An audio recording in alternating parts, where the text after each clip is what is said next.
ये है वो जगह जहां आम आवाम का जाना भी मना है, पर जाना तो है, क्योंकि यहां होते हैं हमारी किस्मत के फैसले। बजट, कानून साजी, सुप्रीम डिसीजंस और बास फैसलों पर तो डेस्क भी बजाए जाते हैं। इट्स ऑल अबाउट धरना, एहतजाज, protocol and walkout. This is red zone with Sajid Isaac.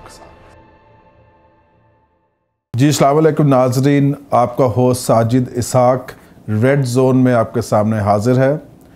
नाजरीन, हम देख रहे हैं कि पाकिस्तान के इलेक्शन तकरीबन 2 हफ्ता में होने वाले हैं और इसी दौरान हम देख रहे हैं बहुत सारी नई डेवलपमेंट्स आती जा रही हैं। और हाल ही में जो कल का हम देख रहे हैं कि आसिफ अली जरदारी साहब, जनाब फरियाल तालपुर साहबा और उनके बहुत सारे साथियों के नाम जो है ECL में डाल दिए गए हैं। और इससे पहले हम बात कर रहे हैं कि नैब ने अपना डिसीजन दे दिया और एक गिरफ्तारी अमल में आ चुकी है कैप्टन सफदर साहब की। और अभी जो 13 तारीख को जुम्मे वाले दिन नवाज़ शरीफ साहब और उनकी साहबजादी मरियम बीबी आ रही हैं, तो एक अजीब सी कशमकश का शिकार है आवाम भी, और जो आने वाली सियासी दौर होगा उसमें भी हम देख रहे हैं कि क्या बनने जा रहा है। तो आज हमने अपने स्टूडियोज़ में दावत दी है, हमारे साथी है यहाँ पे मौजूद जनाब शेख फैसल लतीफ़ साहब, जो कि चार्टर्ड अकाउंटेंट हैं और काफ़ी सारे किताबें जो इन्होंने लॉ के ऊपर जो हैं, चार्टर्ड अकाउंटेंसी के हवाला से, टैक्स के हवाला से इन्होंने बहुत सारी बुक्स के ऑथर भी हैं। Thank you very much Faisal साहब। और उनके साथ मौजूद है एडवोकेट इमरान फ़िरोज़ साहब, जो कि एडवोकेट है हाई कोर्ट के और बहुत अच्छा तज्ज़िया करते हैं और नज़र रखते हैं कि जो सूरत हाल चल रही है। तो आज हम इनसे 2 बड़ी जो है एक डेवलपमेंट्स पे बात करेंगे। पहली बात कि बेनामी अकाउंट्स के ऊपर जो इन साथियों को, पीपल्स पार्टी के लोगों को नामज़द किया गया है और ECL में नाम डाला गया है ताकि वो पाकिस्तान को छोड़ के बाहर ना जा सकें। और उसके बाद हम बात करेंगे नैब के उस ऑर्डर की कि जिसमें कन्विक्ट किया गया है साबका प्राइम मिनिस्टर को, उनके साहबजादी को और उनके दामाद को। तो हम शुरू करेंगे पहले फैसल साहब आपसे। हम जानना चाहेंगे हमारे नाजरीन के लिए कि ये जो बेनामी अकाउंट्स का बहुत पिछले साल से बल्कि चल रहा है सिलसिले, और ये अब जबकि इलेक्शंस में चंद हफ्ते रह गए हैं और एक बहुत बड़ी पॉलिटिकल पार्टी उनके सरबराह को और उनके साथ उनके साथियों को ECL में डाल दिया गया। हम जानना चाहेंगे कि बेनामी अकाउंट्स है क्या। पहले बेनामी अकाउंट्स ट्रांजैक्शंस एक्ट 2017 में प्रोमलगेट हुआ। और बेनामी ट्रांजैक्शंस क्या होती है, जहाँ पे कोई प्रॉपर्टी, कोई बैंक अकाउंट, कोई एसेट किसी एक बंदे के नाम हो लेकिन उसकी जो कंसिडरेशन पे की हो वो किसी दूसरे बंदे ने की हो, या बेनिफिशरी कोई और हो, नाम किसी के हो, या जो बंदे ने जिसके नाम पे है वो इनकार कर दे ये मेरी प्रॉपर्टी नहीं है, ये मेरा बैंक अकाउंट नहीं है, ये मेरा एसेट नहीं है। जो इस केस में हुआ है, जो इस केस में हुआ, उसमें मनी लॉन्ड्रिंग भी इन्वॉल्व है। मनी लॉन्ड्रिंग के लिए एक अलहदा एक्ट है 2010 का, उसकी एक अपनी इम्प्लीकेशन है, अपने प्रोविजंस हैं। मनी लॉन्ड्रिंग में क्या है, जो क्राइम के रिलेटेड जो पैसा है बैंक अकाउंट के थ्रू या प्रॉपर्टीज़ में जो वाइट करने की कोशिश की जाती है, उसे मनी लॉन्ड्रिंग का एक्ट कहते हैं। तो ये मनी लॉन्ड्रिंग डिफरेंट है इससे बेनामी ट्रांजैक्शन से। बेनामी ट्रांजैक्शंस में वो ट्रांजैक्शंस नहीं आती जो किसी ने फिडुशरी कैपेसिटी में या कंपनी के डायरेक्टर ने कंपनी के बिहाफ पे या किसी बाप या माँ ने बच्चों के बिहाफ के ऊपर अपने नाम पे रखी हो। बेनामी ट्रांजैक्शन अनटैक्स्ड मनी को पार करने के लिए इस्तेमाल की जाती हैं। पाकिस्तान में चूँकि काफ़ी ज़्यादा टैक्स में जो गैप्स हैं वो सही मैनेज नहीं हो सके, जो लीगल प्रोविजंस ऐसी हैं जो गुंजाइश देती है, इस वजह से अनटैक्स मनी को पार करने के लिए बेनामी ट्रांजैक्शंस होती है। मुलाजम के नाम घर कर दिया जाता है लेकिन रहता कोई और है। बैंक अकाउंट PN के नाम पे होते हैं, ड्राइवर पे नाम पे होते हैं। करोड़ों अरबों की ट्रांजैक्शंस हो रही होती हैं। उनसे पूछा जाए तो वो कहते हैं जी हमें तो पता नहीं, किसने हमारे नाम लगा दिया। मनी लॉन्ड्रिंग में सस्पिशियस ट्रांजैक्शंस, क्राइम के रिलेटेड जो अरबों रुपए के पैसे आ रहे हैं जा रहे हैं। बेनामी ट्रांजैक्शन प्रोहिबिशन एक्ट 2017 में प्रोमलगेट हुआ। बेनामी ट्रांजैक्शंस क्या है कि पाकिस्तान में अनटैक्स्ड मनी को पार करने के लिए मुख्तलिफ लोगों के नाम एसेट्स लिए जाते हैं, बैंक अकाउंट खोले जाते हैं, स्टॉक्स एंड शेयर्स और दीगर जो एसेट्स है वो शो किए जाते हैं अनटैक्स्ड मनी को पार करने के लिए। बेनामी ट्रांजैक्शंस असल में एसेट्स होते क्या हैं? वो ये होते हैं कि अगर ए के नाम पे है एसेट लेकिन वो है बी का, कंसिडरेशन बी ने पे की है। ए को एक सूरत ये भी होती है कि पता ही नहीं कि पैसे किसने पे किए, ए इनकारी है कि जनाब ये मेरा एसेट नहीं है। इस तरीके से जब consideration of the property is paid that is fictitious, तो वो सस्पिशियस, तो वो फिर ये भी एक बेनामी ट्रांजैक्शन बन जाती है। यानी कि जिसके नाम पे प्रॉपर्टी प्रिवेल करती है, जिसके नाम पे एग्जिस्ट करती है, वो एक्चुअली उसकी होती नहीं और वो अनटैक्स्ड पेमेंट किसी और ने की होती है। मनी लॉन्ड्रिंग क्या है? किसी क्राइम के रिलेटेड जो पैसा है वो किसी बैंक अकाउंट में, या मनी लॉन्ड्रिंग जो प्रोहिबिशन एक्ट है, एंटी मनी लॉन्ड्रिंग एक्ट है 2010, वो हमें इसमें डिटेल से बताता है कि मनी लॉन्ड्रिंग में क्या क्या चीज़ें आती हैं। क्राइम के रिलेटेड जो पैसा है और उसको जो लॉ डील करता है वो एंटी मनी लॉन्ड्रिंग एक्ट 2010 है। तो आपने कहा मनी लॉन्ड्रिंग और बेनामी में फ़र्क आपने बताया कि अब ये बताया कि अब बहुत सारे डिपार्टमेंट्स हैं, जैसे FBI है, FIA, क्योंकि अभी जो इनके ECL में नाम आया है वो FIA ने दिया है। तो क्या बेनामी अकाउंट्स को भी FIA ही डील करता है या वो कोई और अदारा डील कर रहा है? जो क्राइम के रिलेटेड है, एंटी मनी लॉन्ड्रिंग एक्ट है, उसके तहत तो FIA डील करता है। और जो बेनामी ट्रांजैक्शन है, अनटैक्स्ड अमाउंट है, उसमें FBR के रिलेटेड सारी जो चीज़ें दी गई हैं और FBR के ऑफिशियल्स उसको डील करते हैं। लेकिन जब भी कोई क्राइम है, कोर्ट की जो रिस्ट्रिक्शन है, कोर्ट अकॉर्डिंगली GIT बना सकती है। उसमें मुख्तलिफ एक ही चीज़ में काफ़ी कवानीन इन्वॉल्व हो जाते हैं, काफ़ी प्रोविजन जाते थे, तो अकॉर्डिंगली उसके ऊपर it is up to the court. ठीक है। अच्छा इमरान साहब, आपकी तरफ आते हैं कि ये जो लीगल इम्प्लिकेशंस क्या हो सकती हैं, जो अभी ECL में नाम आया है और प्लस ये उनको मनी लॉन्ड्रिंग बुक किया जा रहा है और सारा बेनामी, इस पर लीगल एस्पेक्ट में क्या हम समझते हैं क्या हो सकते हैं?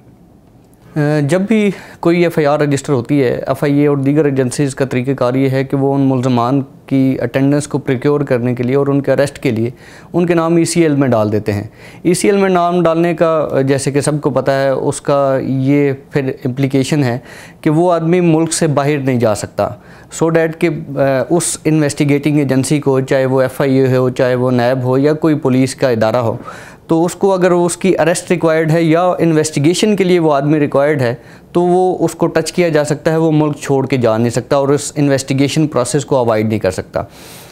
ये सवाल नेक्स्ट हो सकता है कि क्या FIR के लॉन्च होने के फ़ौरन बाद उनका नाम ECL में डाल देना ठीक है? तो इस पे मुख्तलिफ़ आरा हो सकती हैं। इस पे इवन सुप्रीम कोर्ट ने डिफरेंट आरा अपने दी हैं। हमने देखा कि अयान अली के केस में या दीगर केसेस में, इवन परवेज़ मुशर्रफ के केस में, उनके यहाँ पे मुकदमात होने के बावजूद, उनके कोर्ट में मुकदमात पेंडिंग होने के बावजूद, उन्हें ECL में जब उनके नाम डाले गए तो इसी सुप्रीम कोर्ट से हमने जजमेंट्स देखी जिसमें उन्होंने उनके नाम ECL से निकाले और उन्हें बाहर जाने का मौका दिया। सो FIR के रजिस्ट्रेशन के फ़ौरन बाद ECL में नाम डाल देना तो मेरा ख्याल है बड़ा इंतहाई इकदाम है और उनको मौका। इस पे बिल्कुल आपकी बात है, क्योंकि इस पे कुछ लोगों की आ रही है राय कि नवाज शरीफ को 1.5 साल दिया गया, पनामा केस की सारी इन्वेस्टिगेशन, कभी नाम ECL में नहीं आया। पहली बात तो ये थी कि उनकी अपनी मिनिस्ट्री थी इंटीरियर के, दूसरी बात ये थी कि वो इवन नैब के भी कहने पर वो नहीं डाला गया। पीपल्स पार्टी पहले भी गिला शिकवा करती रही कि हमारे तो प्राइम मिनिस्टर्स को भी उन्होंने कन्विक्ट किया, उनको सज़ा दी गई, मगर इनके साथ नून के साथ कोई लचक ज़्यादा नज़र आई। अब भी हम देख रहे हैं कि इलेक्शन सर पे हैं, जो एक सबसे बड़ा कंसर्न नज़र ये आ रहा है इलेक्शन सर पे। अच्छी बात है, सबकी ड्राई क्लीनिंग होनी चाहिए, सबका होना चाहिए, क्योंकि चीफ जस्टिस साहब ने जैसे फरमाया कि मैंने करप्शन के ख़िलाफ़ जहाद करना है, मैंने इसको ख़त्म करना है, बहुत अच्छी बात। मगर ये सारी चीज़ें जो बिल्कुल इलेक्शन के सामने है, तो क्या इससे इलेक्शन पे इफ़ेक्ट पड़ सकता है? डेफिनेटली। आप देखें कि आप एक पॉलिटिकल पार्टी के हेड को, जो कि चेयरपर्सन हैं पाकिस्तान पीपल्स पार्टी के आसिफ अली जरदारी, और फिर उनकी बहन को आपने एक एफआईआर में नॉमिनेट कर दिया है। अब एफआईआर की रजिस्ट्रेशन के बाद, जैसे कि अभी एक रिसेंटली खोसा साहब की एक लार्जर बेंच की जजमेंट आई है, जिसमें उन्होंने ये कहा है कि एफआईआर का रजिस्टर हो जाना ये मतलब हरगिज़ नहीं है कि वो बंदा आपने मुजरिम करार दे दिया है। इवन पुलिस को ये डायरेक्शन दी गई कि जब तक उसके ख़िलाफ़ कोई ठोस एविडेंस नहीं आ जाती, आप उस वक्त तक उस बंदे को अरेस्ट नहीं करेंगे। तो इस सूरत हाल में जब आप एक तरफ कोर्ट्स ये कहती हैं कि अगर एफआईआर लॉन्च हो भी गई है तो आप बंदे को विदाउट एविडेंस अरेस्ट नहीं करेंगे, दूसरी तरफ right after registration of FIR आप एक इस कैलिबर के आदमी का नाम अगर डाल देते हैं, तो ये भी कहा जा सकता है कि शायद पॉलिटिकल विक्टिमाइजेशन का फैक्टर भी यहाँ पे मौजूद है। यहाँ पे मैं आपको एक थोड़ा सा कि जो ये आपने कहा पॉलिटिकल विक्टिमाइजेशन, अवाम तो इस वक्त देखना चाह रही है कि जिन्होंने पैसा लूटा है अवाम का, वो चाह रहे हैं कि वो पैसा वापस आए। कितना इंश्योर आप समझते हैं हो सकता है? अब एफआईआर अगर हो गई है तो एफआईआर जब होती है तो वो आप इलेक्शन का कंटेस्ट नहीं कर सकते, तो क्या इनके ऊपर भी कोई ऐसी आएगी कि नहीं कर सकते अनटिल एंड अनलेस प्रूव नहीं होता? मेरा ख्याल में जब तक कन्विक्शन नहीं हो जाती ये कर सकते हैं इलेक्शन कंटेस्ट। सो एफआईआर का हो जाना उन्हें बार नहीं करता किसी भी तरह इलेक्शन में जाने से, लेकिन फिर उसका नेगेटिव इम्पैक्ट तो होता है कि आप एक पॉलिटिकल पार्टी के हेड पे उस वक्त जब इलेक्शन 12 दिन पहले है तो आप उस पर एक एफआईआर लॉन्च कर देते हैं और उसका नाम ईसीएल में डाल देते हैं, और फिर मीडिया के थ्रू उसको पूरे मुल्क में सर्कुलेट किया जाता है कि इनके ख़िलाफ़ ये एफआईआर रजिस्टर होगी, इनका नाम ईसीएल में डाल दिया। उससे वोटर जो है वो इम्पेक्ट होता है, क्योंकि हम तमाम लोग जो हैं, हमारा बेसिक सोर्स ऑफ नॉलेज जो है वो मीडिया है। मीडिया बड़ा अच्छा किरदार अदा भी कर रहा है, लेकिन वो जो बेसिक सोर्स ऑफ नॉलेज है, रात को 8 बजे हमारी सारी आवाम जब ख़बरनामे के सामने बैठती है और उन्हें पता चलता है कि पीपी के साथ ये हो गया है, तो इन जैसी खबरों पर तो स्टॉक मार्केट क्रैश कर जाया करती हैं कि अगर किसी मुल्क के वज़ीर आज़म के ख़िलाफ़ या किसी पॉलिटिकल पार्टी के ख़िलाफ़ कोई इस तरह का इकदाम हो जाए तो उससे हर चीज़ मुतासिर होती है। सो इससे वोट बैंक भी मुतासर होगा, पॉलिटिकल पार्टी की साख मुतासर होगी, और इलेक्शन पे भी उसके नेगेटिव नताइज आएंगे। नेगेटिव।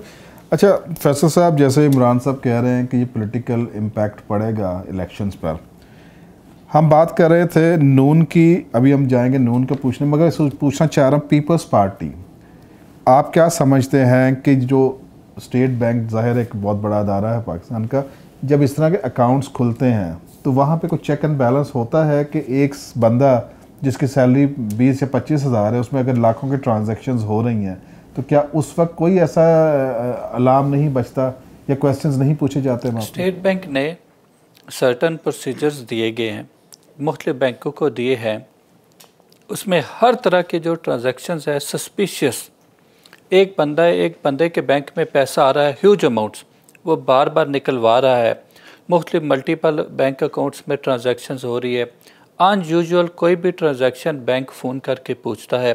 बहुत ज़्यादा पैसे अगर किसी अकाउंट में आते हैं तब भी बैंक वाले पूछते हैं।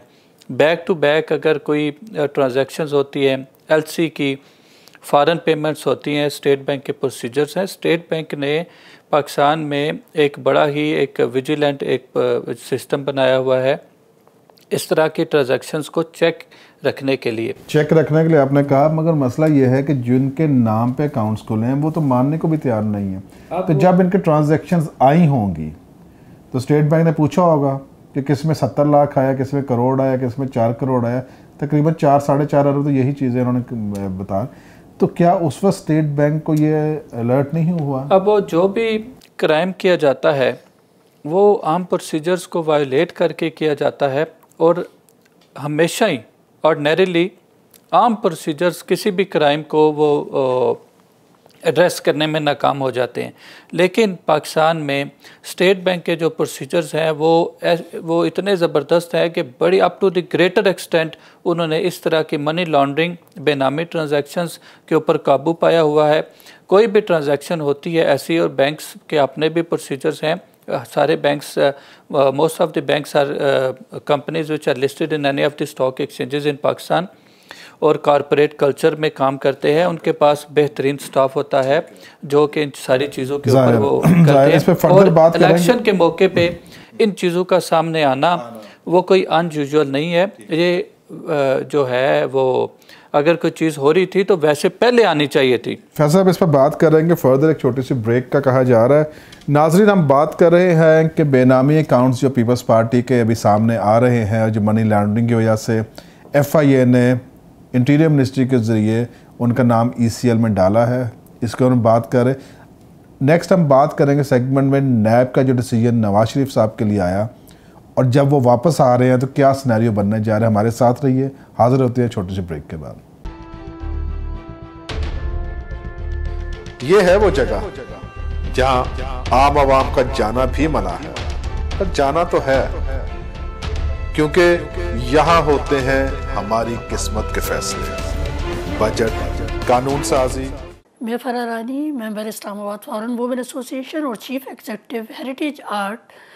मुझे बहुत ऑनर है जो हम सब टीवी जैसे चैनल इधर मौजूद हैं जो ख़वातीन के राइट्स पर, बच्चों के राइट्स पर और जो कल्चर है हमारा उसे प्रमोशन दे रहा है। और मेरी दुआ है ये चैनल, इसे बहुत प्रमोशन मिले और इस जैसे जो टीवी चैनल्स हैं, हम सब टीवी, इस जैसे जो पॉजिटिव रोल है वो तभी माशरा अच्छा हो बनता है जब अच्छे चैनल, अच्छे टीवी आते हैं।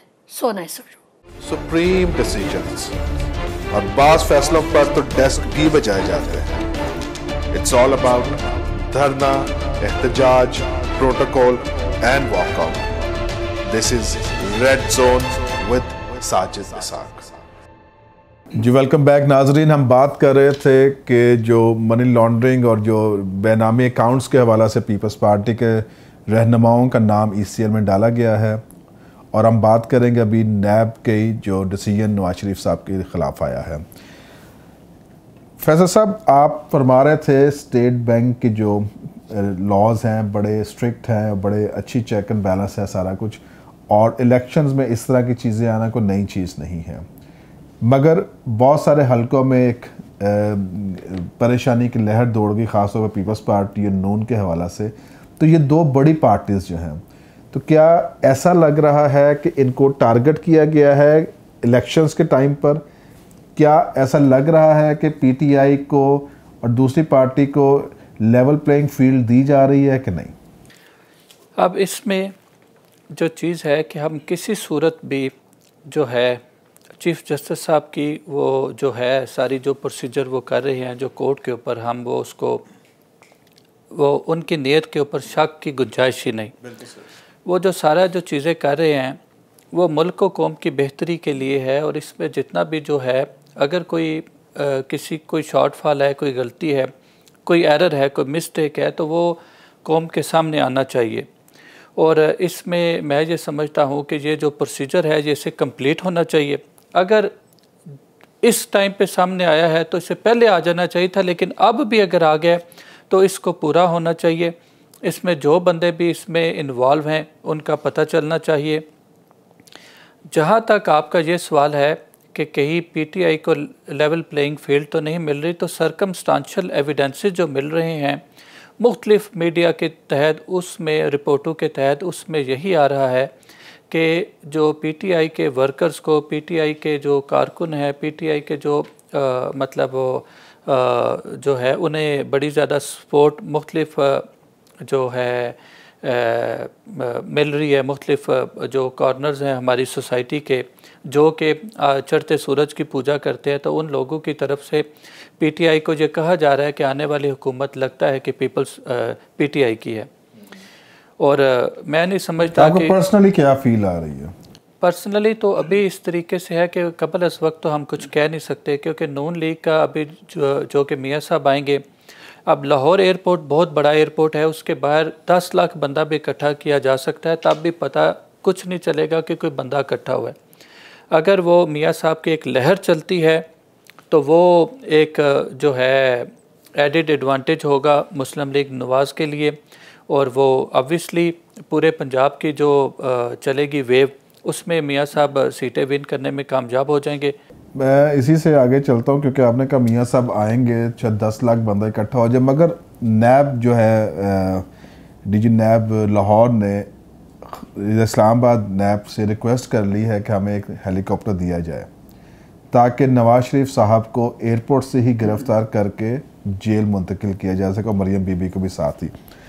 पहले ये बताइए कि नैब का जो ये आया है, बहुत सारी हलकों में ये है कि उनकी शायद बेल हो जाएगी या कोई अपील दाखिल की जाएगी या शायद कोई ट्रांजिट उनको बेल मिल जाएगी ताकि कोर्ट तक पहुँचते। तो आप ये जो सारी गुफ्तगू चल रही है मुख्तलिफ हलकों में, तो इसका थोड़ा सा जायज़ा पेश करें आप हमारा। नैब डिसीजन अभी आया है 6/7/2018 को। नैब ऑर्डिनेंस का सेक्शन 31 है, वो प्रोवाइड करता है कि अपील फ़ाइल हो सकती है इसके ख़िलाफ़ 10 दिनों में। तो मियाँ साहब ने बड़ा वाइज डिसीजन लिया है कि वो पाकिस्तान वापस आ रहे हैं, उस जुम्मे वाले दिन वापस आ रहे हैं। उसका एक तो उनकी पॉलिटिकल मूवमेंट जो है, क्योंकि इलेक्शन सर पे है, उस पर बड़ा पॉजिटिव इम्पैक्ट होगा।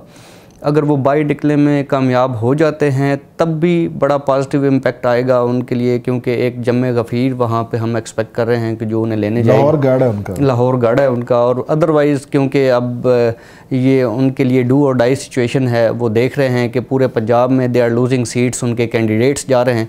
तो PMLN कोशिश करेगी कि अपना पावर शो वहाँ पे दिखाएं, लेकिन अगर उन्हें वहाँ बाहर आने दिया जाता है वो भी बड़ा एडिड एडवांटेज है। लेकिन अगर जैसा कि आज सुबह की न्यूज़ है, जैसे आपने भी बताया कि नैब ने हेलीकॉप्टर मांग लिया है कि शायद उन्हें त्यारे से ही अरेस्ट करके और उनको अडयाला मुंतकिल कर दिया जाए, उस सूरत में भी उनके लिए वो एक एडवांटेज होगा कि जैसे वो पहले अपना एक बता रहे हैं नैरेटिव है उनका कि हमारे साथ ज़्यादती हो रही है। और नैरेटिव एक नया जो आया है अभी डिसीजन में, वो ये है कि हमें करप्शन पे नहीं निकाला गया। बिल्कुल, हमें यह है कि हम अब एक्सप्लेन नहीं कर सके, डिक्लेयर नहीं कर सके हमने किस तरह से अपने एसेट्स लिए हैं। तो वो नैरेटिव जो है वो लेके चल रहे हैं, तो इससे क्या असर पड़ने वाला है?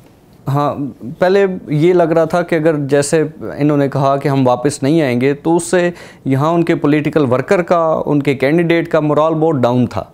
ये उनका वापस आना बड़ा वाइज डिसीजन है और ये जो जजमेंट है इस हवाले से वाकई कमज़ोर है, क्योंकि नैब में जब भी आपने किसी शख्स को सज़ा देनी है तो उसके 4 लीगल पैरामीटर्स हैं। नंबर 1, आपने ये बताना है कि ये शख्स कोई भी पब्लिक ऑफिस होल्डर था, उसमें कोई शक नहीं है कि ये पब्लिक ऑफिस होल्डर थे। दूसरा एस्पेक्ट ये होता है कि इसके कोई ऐसे रिसोर्सेज हैं जो कि बियॉन्ड मीन्स हैं, और ये भी नैब ने प्रूव करना था कि वो बियॉन्ड मीन्स सोर्सेज हैं। नंबर 3, नैब ने ये प्रूव करना था कि इसके इनकम कितनी है, इसके अपने सोर्सेज थे कितने, और फिर वो जो बियॉन्ड मीन सोर्सेज हैं उसमें और इसकी इनकम में डिसप्रपोर्शनेट है, और ये इन्होंने करप्ट प्रैक्टिसेस या करप्शन के ज़रिए बनाई है।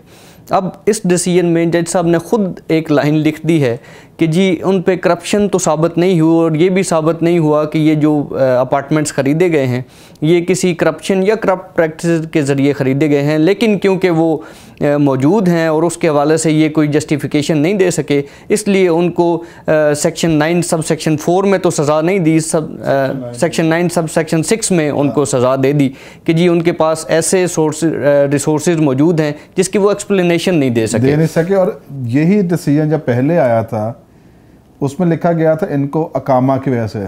जी बिल्कुल, उस वक्त करप्शन। तो अब ये हम कह रहे हैं कि 1.5 साल का एक टेन्योर चला, बहुत सारी एक्सरसाइज हुई, बहुत ज़्यादा पैसा इस पे इन्वेस्ट हुआ गवर्नमेंट का भी, और अब 1.5 साल में भी करप्शन का तो नहीं नाम आया बीच में। और मुझे लगता है कि मियां साहब ने वापस आने का फैसला भी इसलिए किया है कि क्योंकि अब डिसीजन में उनको बड़ी स्पेस दे दी गई है, और अदरवाइज़ अगर ये एक फिट डिसीजन होता जिसमें उन्हें लगता कि अब कोई गुंजाइश बाकी नहीं रही और उनकी बेल्स वगैरह नहीं होंगी सब्सिक्वेंट टू देयर अरेस्ट। पहले जो सवाल था मैं उस पर वापस आके दोबारा फिर यहाँ से स्टार्ट करूँगा कि जब वो वापस आएंगे तो उनके साथ क्या सलूक होगा, क्या उनको राहदारी बेल दी जा सकती है या अदरवाइज़ किसी तरीके से उनको बेल दी जा सकती है। तो आंसर इज़ नो, कि जब आदमी कन्विक्ट हो जाता है तो he is no more an accused, he is a convict. उसके अगेंस्ट एक अदालती ने गिल्ट की जजमेंट पास कर दी है, बेल वाला टाइम, तो अब बेल वाला टाइम गुजर गया। अब उनके पास क्या रिकोर्स अवेलेबल है कि वो अब आके अरेस्ट होंगे, अरेस्ट होने के बाद वो अपील फाइल करेंगे, और अपील फाइल करने के बाद वो कोर्ट से रिक्वेस्ट करेंगे फॉर सस्पेंशन ऑफ सेंटेंस, और अगर कोर्ट को लगता है कि जी सेंटेंस सस्पेंड हो सकता है आपका, सेंटेंस सस्पेंड 10 साल की कैद की सजा 10 साल की कैद में सेंटेंस सस्पेंड होना मेरी जो नाकिस राय है उसमें बड़ा मुश्किल है, क्योंकि अभी कोई ऐसे एक्स्ट्रा ऑर्डिनरी सर्कमस्टांसेस मौजूद नहीं हैं जिसमें वो कह सकें कि जी ये शॉर्टर सेंटेंस है, या उनके अगेंस्ट जो बाकी चार्जेस जिसमें उन्हें सज़ा दी गई है उसकी हद तक कोई एविडेंस मौजूद नहीं थी। प्रोसिक्यूशन ने 18 विटनेसेस इनके अगेंस्ट पेश किए हैं, डॉक्यूमेंट्री एविडेंस का केस है, और जो उनकी अपार्टमेंट्स हैं उसकी मलकियत तकरीबन नैब ने साबित कर दी है कि वो इन्हीं की ऑफशोर कंपनीज जिसकी बेनिफिशरी मरीम नवाज शरीफ और हसन और हुसैन नवाज़ हैं, उनके नाम पे ये अपार्टमेंट्स हैं। सो नैब ने अपना काम एहसन तरीके से कर दिया हुआ है। सो अब ये कहना कि इनकी सेंटेंस सस्पेंड हो जाएगी वो मेरे ख्याल में मुश्किल है। जो कैप्टन सफदर हैं उनका केस डिफरेंट है। कैप्टन सफदर को 1 साल सज़ा हुई है, वो डायरेक्ट बेनिफिशरी नहीं है, उनके नाम पे कोई ऑफशोर कंपनी नहीं थी, उनका नाम पनामा पेपर में नहीं था, उनकी हद तक पनामा में इनका भी नहीं था जी, पनामा में इनका नहीं था, लेकिन इनकी हद तक वो ऑफशोर कंपनियां निकल आई। कैप्टन सफदर की हद तक वो भी नहीं है। सो कैप्टन सफदर की हद तक सिर्फ इतना है कि उन्होंने अयानत की है, उनकी हद तक सज़ा सस्पेंड होना बड़ा करीने के आस है कि वो हो जाएगी। बाकियों की हद तक बड़ा मुश्किल है कि उनकी सेंटेंस सस्पेंड हो, लेकिन सेंटेंस सस्पेंड ना होना भी, क्योंकि अब जो नून लीग का नैरेटिव है कि जी कौम की बेटी वापस आ रही है और कौम की बेटी अरेस्ट हो रही है, तो सिंपथी का एक जो वोट है वो उनकी शायद 5 से 10 सीटें मज़ीद बढ़ा दे। तो फैसल साहब बड़ी तफसीलन इन्होंने बताया कि किस तरह से वो कौन से सेक्शन के अंडर हैं और किस तरह से वो शायद लगता नहीं है कि वो बेल की तरफ जा सकें या उनको बेल दी जा सके, मगर जैसे उन्होंने पहले फरमाया कि मैं कहीं भी होऊंगा आप तक मैं अपना पैगाम पहुंचाऊंगा। उन्होंने जेल की भी बात की थी, तो अगर वो जेल में भी हैं और कैद बामुशक्कत भी इनको दी गई है, वो जेल में होते हैं, वहाँ से चलाते हैं। आप जैसे पहले फरमा रहे थे कि नून को बेनिफिट मिले, आपका अपना तजिया या आपके जो सेक्टर्स हैं हल्के हैं, क्या तजिया है कि किस तरह की गवर्नमेंट बनने जा रही है? कभी रात को हम देखते हैं कि पीटीआई गवर्नमेंट बनने जा रही है, कभी हम देखते हैं कि नून फिर से वापस आ रहा है, कभी हम देखते हैं पीपल्स पार्टी, तो लोग कंफ्यूज हो चुके हैं। आपका क्या तजिया है इसमें? जहाँ तक मेरा ज़ाती राय है वो ये है कि सबसे पहले तो थोड़ा सा अगर पिछला किया जाए, थोड़ा सा अगर ये जो कैंपेन के सिलसिले में और जो मियाँ साहब की हुकूमत का टन्योर था, अभी जो कैंपेन चल रही है उसमें मियाँ साहिबान नून लीग के जो इश्तहार है वो अपनी कारकर्दगी दिखा रहे हैं, पीटीआई के उनकी हामियाँ बता रहे हैं। ये एक बहुत बड़ा डिफरेंस है अगर आप गौर करें तो। दूसरा, बड़े पेड एड्स चल रहे हैं आजकल। जी, दूसरा सबसे बड़ी बात यह है कि जो मैनिफेस्टो है उसमें कोई ऐसी जो है लॉजिकल एक्सप्लेनेशन पीटीआई ने नहीं दी, नून लीग ने नहीं दी, कि ऐसी कोई चीज़ करेंगे कि जैसे चाइना में जो बंजर ज़मीन है, इंडिया में वो बात कर रहे हैं, नई से नई टेक्नोलॉजी है, नई से नई इन्वेंशंस हैं, इनोवेशंस हैं, दुनिया कहाँ से कहाँ जा रही है, हम बेसिक चीज़ों में ही फंसे हुए हैं। नून लीग की गवर्नमेंट ने बिजली की कमी पूरी कर दी, एनर्जी प्रोजेक्ट्स लगे, अब उसके हम विशियस सर्कल में फंस गए हैं। वो उसकी पेमेंट जो है, जो उसका जो साइकिल होता है वो 1000 अरब तक पहुंच गए। हमारा 4000 अरब रुपया अगर हम एफबीआर ने लेना है, कलेक्ट करना है, तो 1100 अरब रुपये हमने डिफेंस के लिए देने हैं। बेशुमार चीज़ें हैं। हमारी जो है बैलेंस ऑफ पेमेंट का जो है वो सारा बुरे तरीके से बजट डेफिसिट बजट है। हमारा हमारा मैन्युफैक्चरिंग जो सेक्टर है उसकी जीडीपी जो परसेंटेज है उसमें रेशो लोएस्ट है ऑफ द रीजन। हमारे जो चीज़ें हैं वो आउटराइटली सही करनी पड़ेंगी। चाइनीज़ इन्वेस्टर आ रहे हैं, वो हमारा एक ट्रेडिंग हब बन जाएगा। हमारा मुल्क किस तरफ जा रहा है, ये सारी चीज़ें एड्रेस करने की ज़रूरत है।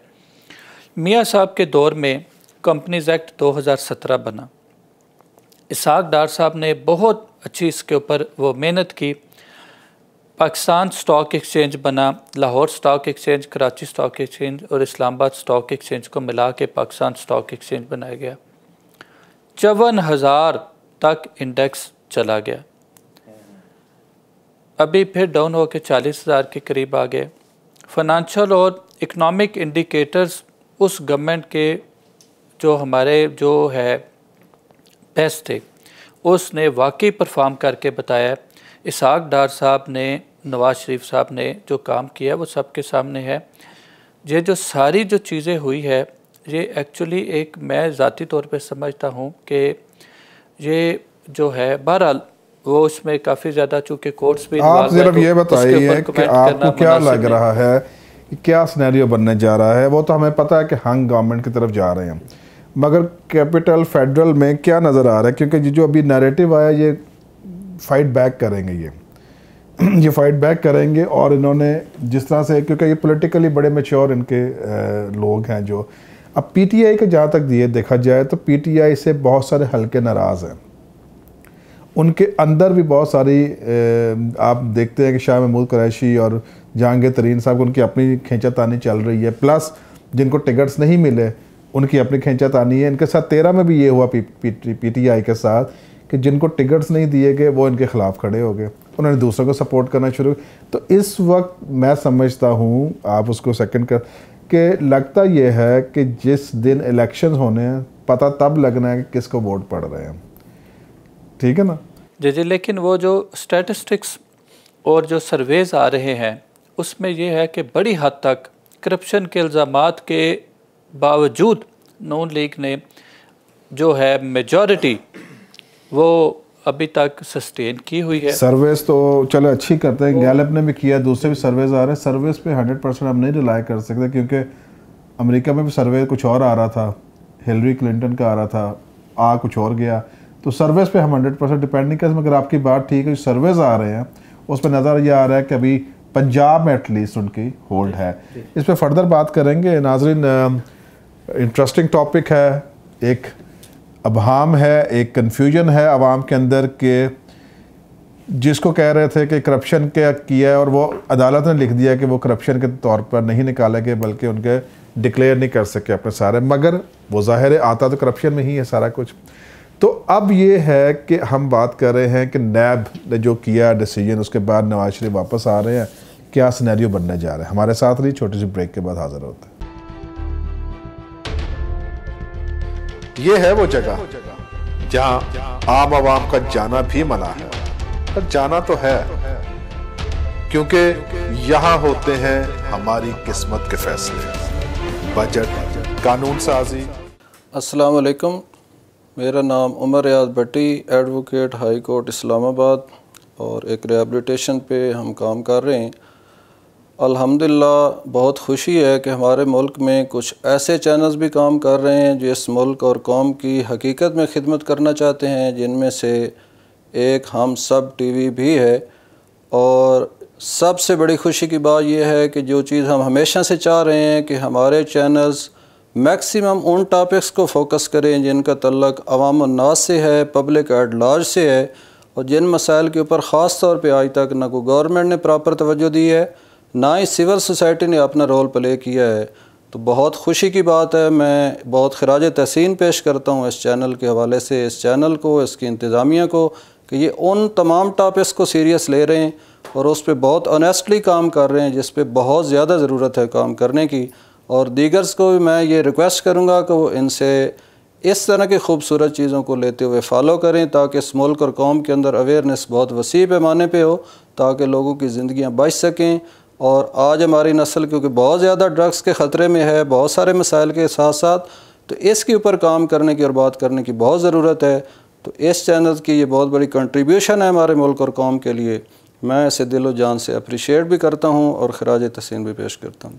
सुप्रीम डिसीजंस और बाज़ फैसलों पर तो डेस्क भी बजाए जाते हैं। इट्स ऑल अबाउट धरना, एहतजाज, protocol and walkout. This is red zone with Sajid Ishaq. Welcome back नाजरीन। हम बात कर रहे हैं कि आगे जो सिनेरियो बनने जा रहा है पाकिस्तान की सियासत में, कि जबकि दो बड़े सरबराहों के नाम, एक का ECL में आ गया, दूसरा नैब की तरफ से कन्विक्ट हो चुके हैं। तो हमारे साथ मौजूद हैं शेख फैसल लतीफ़, जो चार्टर्ड अकाउंटेंट हैं, ऑथर हैं, टैक्स लॉस की बुक्स काफ़ी सारी उन्होंने लिखी हैं। इसके साथ मौजूद हैं एडवोकेट इमरान फ़िरोज़, जो कि हाई कोर्ट के एडवोकेट हैं। हम बात कर रहे थे, आपने ज़िक्र किया कि नून का या दूसरों का ग्राफ कैसे बन जा रहा है, बहुत सारे सर्वेज आ रहे हैं।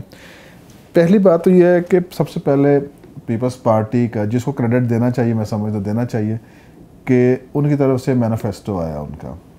उसके बाद कल पीटीआई की तरफ से मैनिफेस्टो आया, मगर मैनिफेस्टो भी देते हुए एक दूसरे की पगड़ियाँ उछाल रहे होते हैं। हमें नज़र नहीं आ रहा संजीदा सियासत कहाँ पे हो रही है। बेशक अवाम इस वक्त जानना चाहती है कि आप कितने संजीदा हैं अवामी मसाइल के लिए। अब जो हमें नज़र आ रहा है कि पाकिस्तान इस वक्त 1, 2, 3 नहीं बल्कि सैकड़ों मसाइल में से घिरा हुआ है। पाकिस्तान को इंटरनली भी मुश्किलात का सामने, एक्सटर्नल तो आपके दुश्मन वैसे बैठे हुए हैं। तो हम जानना चाहेंगे नाजरीन कि पाकिस्तान के कोर इश्यूज़ क्या हैं, ताकि उसके ऊपर फोकस करें जमातें अपनी, ना कि एक दूसरे की पगड़ी उछालने में। बहुत टाइम हमने ज़ाया किया पगड़ियाँ उछालने में। अब तो यहाँ तक हो गया कि घरों तक पहुँच गए हैं, बेडरूम्स तक पहुँच गए। ये सियासत नहीं है, ये गंदगी है।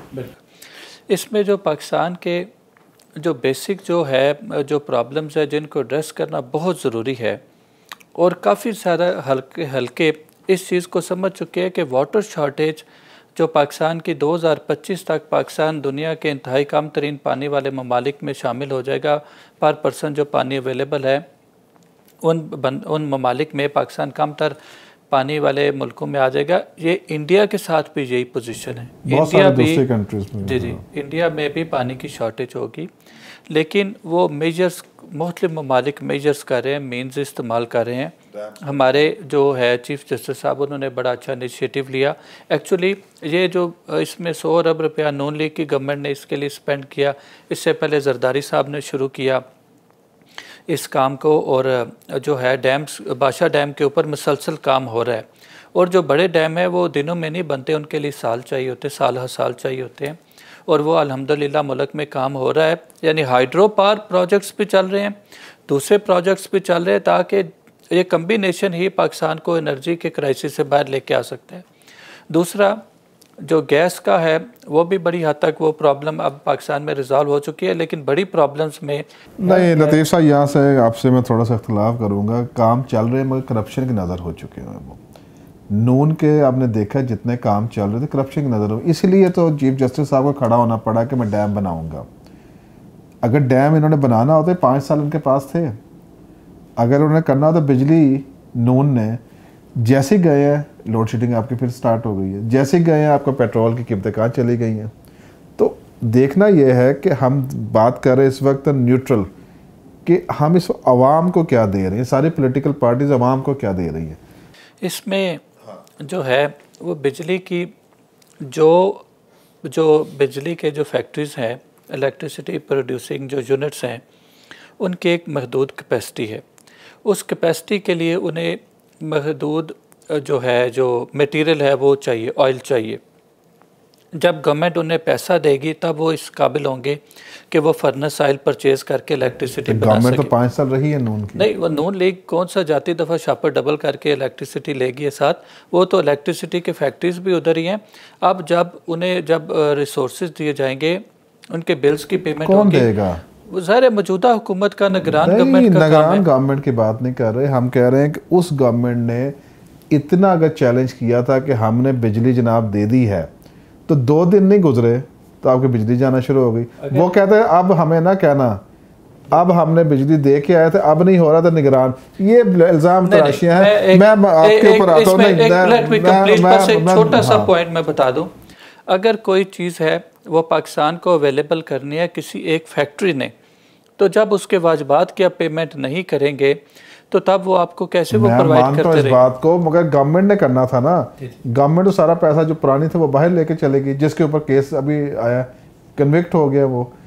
तो मसला ये हमने देखे, मैं किसी की नहीं कह रहा, मैं कह रहा हूँ कि अच्छा आप बताइए कि कौन से मसाइल ऐसे हैं जिसको वाकई हम समझते हैं होना चाहिए, और उसमें से कोई पॉलिटिकल पार्टी उसको संजीदगी से लोगों पर बयान नहीं कर रही, ना वो अपना मंशूर की बात कर रहे। हमने ये यार एक नेशनल एजेंडा तो नज़र आना चाहिए ना, किसके ऊपर आपने काम करना है। देखिए, हमारा मुल्क जो है हर तरफ से मुश्किलात में घिरा है।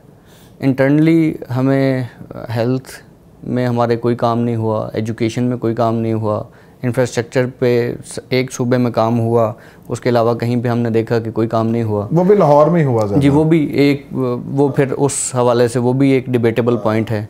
फिर एनर्जी क्राइसिस हमारे सर पे चढ़ के नाच रहा है। पानी कर्जे आपके सर पे चढ़े हुए हैं। पानी के हवाले से आप ये देखें कि इस्लामाबाद में पहली दफ़ा ये हुआ कि इस्लामाबाद में जो अवेलेबल वाटर रिजर्वायर्स हैं वो भी खुश्क हो गए और पानी का बहुत ज़्यादा मसला हुआ। कर्जे हमारे सर पे चढ़े हुए हैं। लेकिन यहाँ हमने देखा है कि किसी भी पॉलिटिकल पार्टी की तरफ से कोई एक रोड मैप नहीं दिया गया कि इन इश्यूज़ को, कोई नेशनल एजेंडा नहीं है कि इन इश्यूज़ को एड्रेस करने के लिए क्या करेंगे, कि कौन से नए ऐसे इकनॉमिक स्टेप्स वो लेने जा रहे हैं। दो पार्टीज़ के मंशूर हमारे सामने हैं, तीसरी पार्टी का मंशूर जल्द हमारे सामने आ जाएगा, लेकिन उनके जो पेड कंटेंट के इश्तिहार चल रहे हैं वो भी अपनी प्रीवियस कारकर्दगी बता रहे हैं। ये नहीं बता रहे कि आगे के लिए उनके पास कौन सी ऐसा रोड मैप है जिस पे वो चल के इस मुल्क को इन तमाम मसाइल से निकालेंगे। सो अभी तक जो अवेलेबल हमारे पास पॉलिटिकल पार्टीज हैं, किसी के पास कोई रोड मैप मौजूद नहीं है, किसी के पास कोई विजन नहीं है। साल भी अवाम के साथ खेलने जा रहे हैं ये उनके, मेरा ख्याल है कि जी बारी की बात है, हर कोई अपनी उस कुर्सी के पीछे है और बारी के पीछे है और तमाम जद्दोजहद हरबे इस्तेमाल कर, तमाम जद्दोजहद, किसी के कपड़े उतारें, किसी के खिलाफ FIR रजिस्टर करवाएं, किसी के साथ मेल मिलाप करें। जिनको आप कल तक गालियां देते थे आज आप उनको गले लगाएं। जो पहले आप कहते थे कि ये लोटे हैं अब आप कहें कि वो इलेक्टेबल्स हैं, और कुछ भी आप करें लेकिन सिर्फ एजेंडा एक है कि कुर्सी चाहिए। जी, सब पॉलिटिकल पार्टीज का यही हाल है। अब आप देखें कि दो पॉलिटिकल पार्टीज, एक के जो हेड हैं उनके खिलाफ करप्शन साबित होगी, नैब कोर्ट ने उनके खिलाफ फैसला दे दिया। दूसरे पॉलिटिकल पार्टी हेड पे अभी रिसेंटली FIR रजिस्टर होगी। और तीसरे जो हेड है उसका भी आ गया कि वो जितना भी आपकी फॉरेन फंडिंग है, जी जी, उनका भी केस खुल गया, उनके हवाले से भी केस खुल गए हैं और उनके वो जो मॉरल एक्टिविटीज हैं और वो जो सारी चीज़ें हैं उनके हवाले से भी काफ़ी क्वेश्चंस हैं। और फिर कोई विजन नहीं है। वो कहते हैं कि जी मेरे पास एक टीम है जिसके पास विजन है और हम ऐसे ऐसे करेंगे, लेकिन उनके मंशूर से हमने देखा कि कोई विजन मौजूद नहीं है। नहीं लगता हमारे पास कोई गवर्नमेंट बन सके। क़यादत की ज़रूरत है। जैसे अब हम अपने हमसाये में नज़र दौड़ाएं तो तैयब उर्दगान जैसे लोगों की ज़रूरत है जो इस अवाम के ओरिजिनल मसाइल को समझें, जो अपने आप को अवाम का दर्द महसूस करके, ये मोहल्लों में रहने वाले, ये AC गाड़ियों में घूमने वाले, चार्टर तैयारों पे घूमने वाले, ये मेरे आपके मसाइल को ना समझ सकते हैं, ना उन्हें एड्रेस कर सकते हैं, और ना ही इनके पास वो कैपेसिटी और विजन है कि जिससे ये इश्यूज़ को एड्रेस कर। सो ये तमाम तमाशा जो है सिर्फ कुर्सी के लिए है। ये आएंगे 5 साल लूटेंगे और फिर ये दूसरी गवर्नमेंट पे वो ताने कसते हुए कि जी हमें तो मुल्क इसी हालत में मिला था और हमने इसे ठीक करने की कोशिश किया और ये निकल जाएंगे, लेकिन कोई बेहतरी की तवक्को नहीं है, कोई बेहतरी की तवक्को नहीं। और मसला आपसे आपकी तरफ आता हूँ कि ऐसा है कि हमारे हुक्मरान जब हुक्मरानी करने आते हैं, अवाम गरीब हो जाती है, ये अमीर हो जाते हैं। अब अवाम के अगर आज 1,28,000 है ना, कल PTI भी आ गए, दूसरी आ गई, उन्होंने कैसे चलाना है मुल्क? उन्होंने आगे शायद लाख और बढ़ा दें, बिल्कुल ऐसा 2,28,000 के मकरूज हो जाएंगे। तो अवाम गरीब होती जाती है, हुक्मरान अमीर होते जाते। जी फैसल साहब, लास्ट कमेंट आप। इसमें इस तरीके से है कि वो चेक्स एंड बैलेंसेस बनने चाहिए और बन रहे हैं। कोर्ट्स के प्रेसिडेंट्स आ रहे हैं और आपको इस चीज़ को अप्रिशिएट करना चाहिए कि compliance with the court orders वो बढ़ रही है। नॉन लीग वाले, उनके खिलाफ ऑर्डर्स हुए वो आ रहे हैं। दूसरी जो पार्टीज़ है PTI पीपल्स पार्टी, वो भी कंप्लाई कर रहे हैं। पॉलिटिकल पार्ट्स जितनी भी हैं वो कंप्लाई कर रही हैं। कोर्ट्स के ऑर्डर्स ऐसे आ रहे हैं जिससे करप्शन कम हो रही है। डैम्स की तरफ सुप्रीम कोर्ट ने एक बहुत वो बनवाया है। ये सारी बेहतरी की इलामात है और इंशाल्लाह अल्लाह ताला बेहतर करेंगे।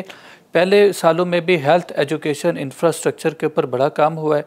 मेट्रो बन रही है पेशावर में, पहले इधर भी बनी है, रोड्स भी बन रहे हैं, Karachi to Lahore to Karachi motorway भी बन रही है।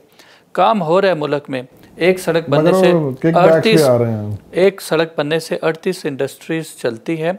सारा मुल्क में एम्प्लॉयमेंट होती है। कितनी इंडस्ट्रीज चल रही हैं अभी कितनी चल रही हैं? अभी ये है कि जब पिछली गवर्नमेंट में ने भी रिवाइवल का पैकेज दिया, कोशिशें बस दस्तूर जारी है। फैसल साहब, मेरा ख्याल है इस वक्त हमें सच्चाई की बात करनी पड़ेगी। हमें सच्चाई बोलनी पड़ेगी कि कितनी इंडस्ट्रीज चल रही हैं। अगर सड़क बना दी है, इंडस्ट्री कितनी चल रही है? यहाँ से सारी इंडस्ट्री बांग्लादेश शिफ्ट हो गई है। देखिए जो रियलिटी है उसके ऊपर बात करें। अगर आप एफिलिएशन रखते हैं जिस पार्टी के साथ भी, वो नहीं कर रहे बात। हम इस वक्त आवाम की बात कर रहे हैं। हम इस वक्त बात कर रहे हैं पाकिस्तान, जो कि धरती माँ है हमारी, मदरलैंड है हमारा। हमें दुख होता है लोगों को जिस हालत में बैठे हुए हैं। इस्लामाबाद चले जाएं आप, कच्ची आबादियों को देखें जाके, इनके पास ना लाइट है, ना गैस है, ना कोई और ऐसी फैसिलिटी, ना पीने का पानी है। हम इस्लामाबाद कैपिटल की बात कर रहे हैं।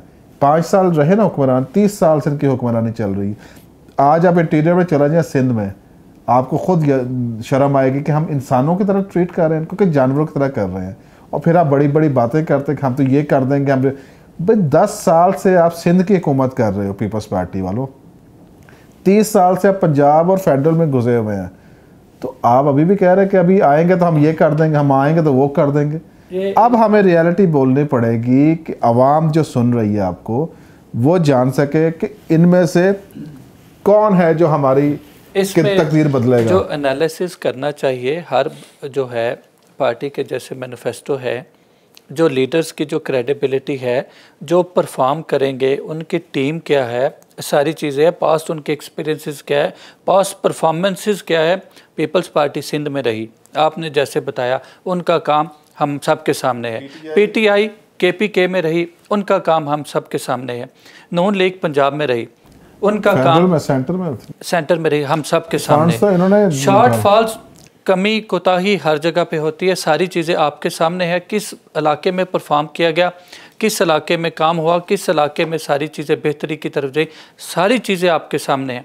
अमन और अमान का सबसे बड़ा मसला, यहाँ पे बम धमाके नहीं तो ख़त्म होते। कराची के अमन और अमान का छोड़ दे, वो पॉलिटिकल डिसीजन बड़ी ज़्यादा ज़रूरी है। पॉलिटिकल पार्टी ने उसके ऊपर किया था। और इसमें मैं एक छोटी सी पीपल्स पार्टी की एक बात करना चाहूँगा कि पीपल्स पार्टी के दौर में उनको अप्रिशिएट करना चाहिए कि पॉलिटिकल विक्टिमाइजेशन का कोई केस नहीं था सामने आया। ये जरदारी साहब का एक यानी पीपल्स पार्टी की एक बहुत बड़ी, और जरदारी साहब की एक क्रेडिबिलिटी में आता है कि कोई पॉलिटिकल विक्टिमाइजेशन। अच्छा चले, आखिर में टाइम कम है, क्या एनालिसिस है, क्या बनने जा रही है हुकूमत, कौन सी हुकूमत बनने जा रही है? मेरा जहाँ तक ज़ाती तौर पे ख्याल है कि पंजाब में जो है अर्बन एरियाज जितने भी हैं उधर नून लीग जीतेगी अर्बन में। जी।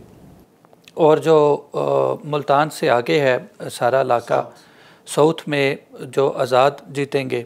केपीके में जहाँ पे मौलाना फजलुर रहमान साहब हैं, उनका जोर है। एएनपी, पीटीआई, ज़ाहिर है पीटीआई एक बहुत बड़ी एक सियासी कुव्वत है। अच्छा, अर्बन आपने कहा जी, ये पीएमएलएन को मिलेगा नून लाहौर का अर्बन, लाहौर से लेके यानी आप मुल्तान से लेके इस्लामाबाद तक, फैसलाबाद, सारा सियालकोट, सारा जी सारा नून लीग।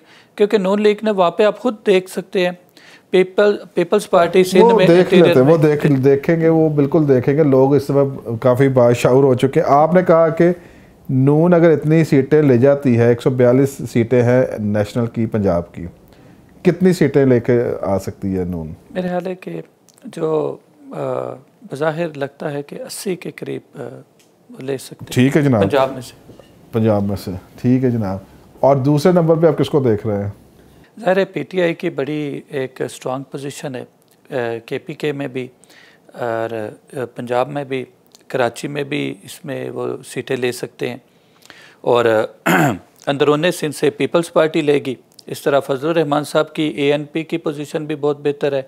उधर किसकी जो है केपीके में जो एमएमए के एरियाज़ हैं, केपीके में मखसूस एरियाज़ हैं। और वैसे भी कुछ हलकों के ऊपर ये जो 6 पार्टियों का एक अलायंस सा बन चुका है, ग्रैंड अलायंस बना है कि ये जो है केपीके में यानी कि इमरान खान साहब के मुकाबले में जो खड़े हैं, जी दुरानी साहब खड़े हैं, उनके मुकाबले में नून लीग का या पीपल्स पार्टी का या दूसरे। चले अब मैं ज़रा एडवोकेट साहब के पास भी जाता हूँ कि आप क्या तज्जिया रखते हैं जनाब। ये तो कह रहे हैं कि जनाब मेजॉरिटी सीट्स जो है पीएमएलएन लेके जाएगी नेशनल में और पंजाब में। एक फैक्टर जो इन्होंने निगलेक्ट कर दिया वो जीप है। जीप का, जी बिल्कुल, कि आप देखें कि जीप के तकरीबन 60 से 70 कैंडिडेट अभी तक रिकॉर्ड पे मौजूद हैं, जो कि ज़्यादातर वो हैं जो नून लीग से जिन्होंने आज़ाद उम्मीदवार के तौर पे, पहले नून लीग से थे, अब उन्होंने आज़ाद उम्मीदवार के तौर पे इलेक्शन लड़ने का वो इरादा किया है, तो वो एक बड़ा स्ट्रांग फैक्टर है। और वो भी निशानदेही करता है कि शायद जैसे पहले हुआ करता था कि एक जमात बनाई जाती थी जिसको बतौर प्रेशर टूल यूज़ किया जाता था, मखलूत हुकूमत बनने जा रही है। जो भी पार्टी अक्सरियत लेगी, डेफिनेटली मुकाबला है पीटीआई और पीएमएलएन का, और इनकी शायद बराबर बराबर सीट्स होंगी फेडरल में।